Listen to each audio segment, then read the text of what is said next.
सहारनपुर में कांग्रेस कार्यालय पर नई कार्यकारिणी के गठन कार्यक्रम में सांसद इमरान मसूद ने केंद्र सरकार पर कई मुद्दों को लेकर निशाना साधा।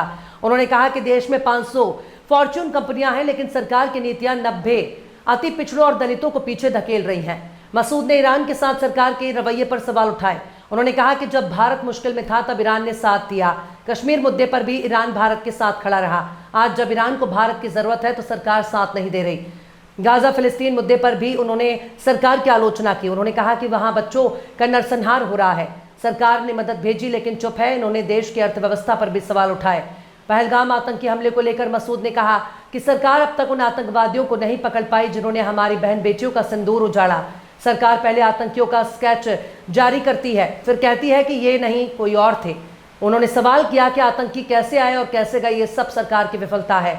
मीडिया से रूबरू होते हुए सांसद इमरान मसूद ने बताया कि पूरे देश में कांग्रेस द्वारा पार्टी का संगठन सृजन कार्यक्रम चला रहा है। राहुल गांधी और खड़गे जी के दिशा निर्देश में सहारनपुर कांग्रेस कार्यालय पर यह कार्यक्रम आयोजित किया गया, जिसमें नई कार्यकारिणी का गठन किया गया। बताएंगे आज कुछ कार्यकारिणी किया गया है।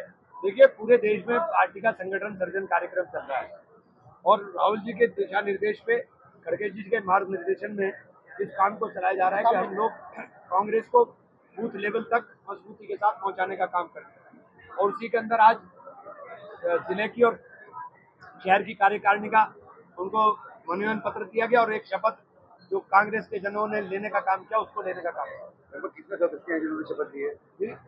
पूरी कार्यकारिणी है 120 एक शहर के शहर और जिले के दोनों 120 लोग हैं कार्यकारिणी।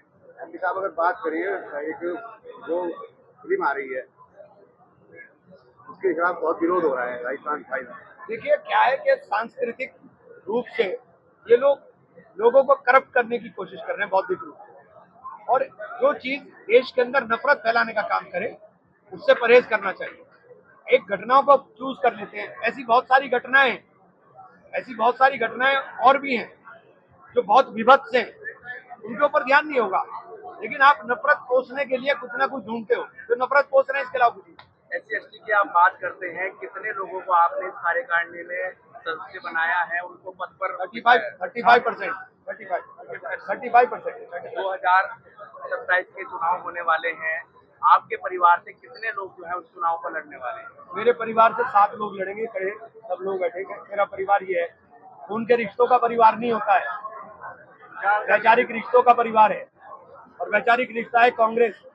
ये परिवार ये लड़ेंगे। अभी आपने बात की ऐसा कैंडिडेट चुनना चाहिए जो कि अवेलेबल हो 24 घंटे बाद में ढूंढना ना पड़े।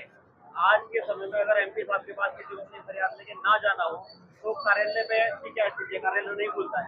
इसका कार्यालय नहीं खुलता, परमानेंट कार्यालय ओपन है। परमानेंट मेरा घर के ऊपर पार्टी का ऑफिस है, वो नहीं, महानगर ऑफिस भी ओपन है। और अभी हम लोग यहाँ बैठने की सेटिंग करने जा रहे हैं, यहाँ हम भी बैठा करेंगे। एक वीडियो वायरल हो रहा है कि परिवार की गाड़ी में क्या कहना है? भाई, लोगों को परहेज करना चाहिए, ना निकले ऐसे टाइम पर। लोगों को परहेज करना चाहिए, ना निकले ऐसे टाइम के ऊपर। और दूसरी चीज, ये जो सारा का सारा नफरत का खेल है, हम इस नफरत को ही तो मिटाना चाहते हैं। हम तो मोहब्बत की बात करने वाले लोग हैं, मोहब्बत की बात कर रहे हैं। साहब, पटना में ये कहा जा रहा है कि ये लोग क्या कहेंगे? ऐसा है, इन लोगों का मानसिक रूप से विकृत लोग हैं। ये मानसिक रूप से विकृत लोग हैं। ना तो कोई गजवाइंद कर रहा, ना कोई भगवाइंद कर रहा। अरे, हिंदुस्तान को हिंदुस्तान रहने दो, जो हिंदुस्तान था जिसके अंदर विविधताओं के अंदर एकता का सूत्र था, वो था संविधान। उस संविधान को बचाओ, संविधान के लिए काम करो। आज में सनातन धर्म की बात करते हैं, जो दलितों का अत्याचार होता है वो नंगे में दिया जाता है। जब कोई ना तो सनातन का कोई आता है, इसमें क्या कहना है? सनातन का कोई ये भाजपा से पूछो ना, मुझसे क्यों पूछ रहे भाई? ये भाजपा से पूछो, भाजपा के लोग बताएंगे कि उनके लिए, दलितों के लिए उनके मन में क्या है। ऐसे तो हिंदू का नारा देते हैं और उनसे पूछो, ये बात हमसे मत पूछो। हम ना हिंदू का नारा दे रहे हैं, ना मुसलमान का नारा दे रहे हैं। हम तो किसी का नारा, हम हिंदुस्तान का नारा दे रहे हैं। और हिंदुस्तान का नारा ये है कि हिंदू, मुस्लिम, सिख, ईसाई आपस में सब भाई भाई। 2022 में महिलाओं को भागीदारी 40% दी गई थी।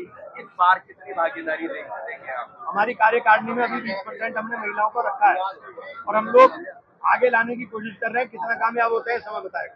बिहार में जो है मुहर्रम को लेकर विवाद हुआ है काफी, उसकी क्या कहें? हर चीज में विवाद ये क्यों पूछ रहे हो यार? मोहब्बत की बात कर लो। हम तो मोहब्बत वाले लोग हैं, विवाद जो कर रहे हैं उनसे पूछो।